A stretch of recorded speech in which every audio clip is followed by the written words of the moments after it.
टिटलागढ़ खलियापाली गाँ ने kangaroo coat 20 दिन हेबा गाँ नो बासन पूरा परिवार खलियापाली गाँ गंडाराम हाथीकर झी के गाँ जने जुआन भल पाई तमिलनाडु नहीं जाइथिला। इने गंडाराम पुलिस द्वारस्थ हेबार पर झी के तमिलनाडु तीरपुर उद्धार करी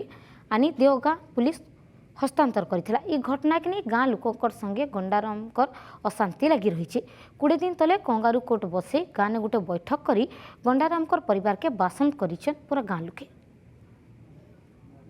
चौकीदार के डफा कर आज्ञा दुकान बाजार सब बंद कर भिना बिचना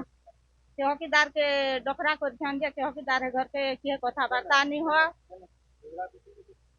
डाकी थिला गाँव रे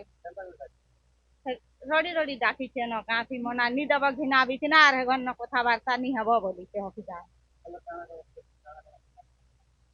घिना बिचा नमर आर भमर दुईटा मना कर दुकान वाला के नी दब घर के बोली आ किए कथा नहीं हब बोली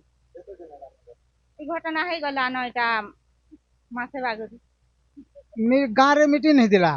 गाँव रे मीटिंग होता जेनु चौकीदार डकाला चौकीदार डाकिले बेलु आमे ताकू बिना बिका नहीं देवार है गला न 15 दिन उपरे हेते न आम